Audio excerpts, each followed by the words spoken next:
I'm Dan Ackerman, and we are here taking a look at the new Sony Vaio Z. Now, the Vaio Z has always been Sony's super high-end laptop line. This new version is no exception.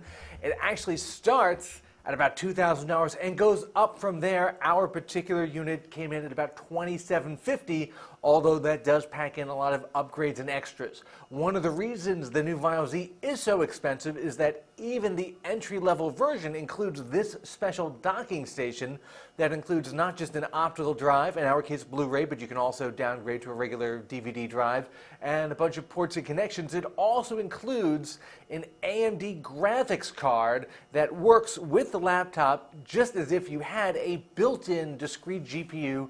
That is something that we've seen a handful of times in sort of more experimental systems. This is probably the most mainstream version of that concept that we've seen. Now, this docking station, which again comes with every Vaio Z, connects via a proprietary cable that plugs into the power port and the USB 3.0 port on the laptop itself. So you lose that USB 3 connection there.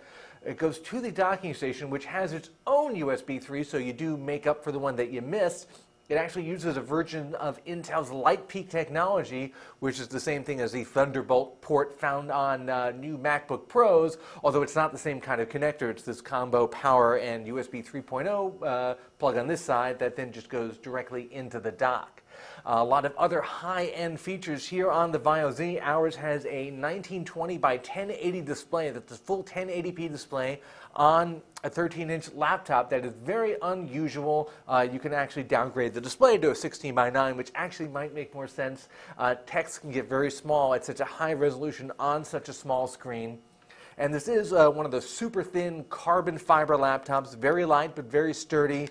Because it's so thin, the keyboard, the standard Sony style chiclet keyboard, it's a little bit shallow actually. It's not impossible to type on, but it's not our favorite.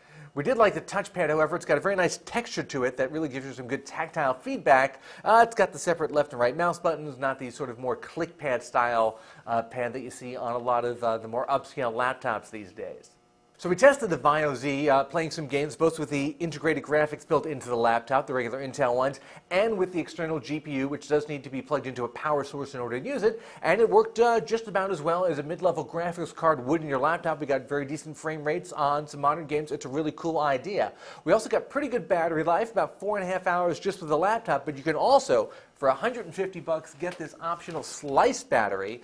See, it's very thin. It just sits under the laptop, covers the entire bottom base, and when we had the slice on, the laptop actually ran for more than 10 hours on our very challenging battery drain test, which means you'll probably do even better just with casual, web surfing, emailing, things like that.